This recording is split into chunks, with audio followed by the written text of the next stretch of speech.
Well, I know for the girls, a huge part of the drive for them to succeed in the summer was the legacy piece, and that opportunity for everybody to be able to play sport was high on their agenda. So it's brilliant that they've been able to have an influence and get that through. In terms of the equal pay, I think if men and women are doing the same job and the men are being paid more, then that's an aspect that can't be right.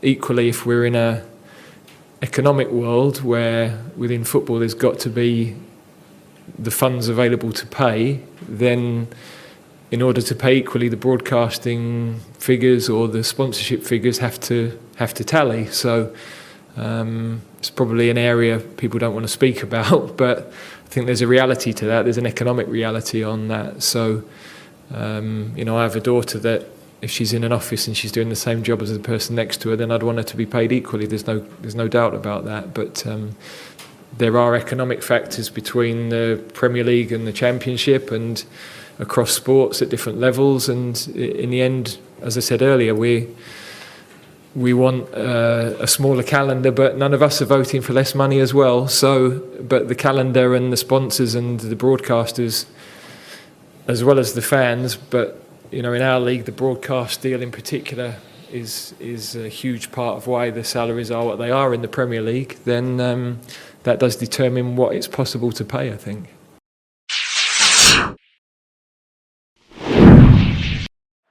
Conversation about neurodiversity is growing, but in professional sport, awareness is low. But what is neurodiversity? 1 in 5 people are neurodivergent, meaning they have a difference in brain function. This 1 in 5 may be autistic, dyslexic, dyspraxic, or have ADHD, or another form of neurodiversity. I've come to Oxfordshire to meet Cara McMurtry, a former Olympic rower. She was diagnosed as autistic just 4 years ago, before she competed in Tokyo. Quite early on, I was misdiagnosed of having bipolar disorder. All of the medication I was taking for that, all of the therapies that I was having, none of that really worked. And then it wasn't until 2019, so 5 years later, I was ultimately re-diagnosed. Being autistic myself, I'm keen to know what life was like in a sporting environment. Started doing well and medaling at World Cups, went to the World Championships. And I really was doing it my way because that's the way I'd learned how to do it. But that was really, really working.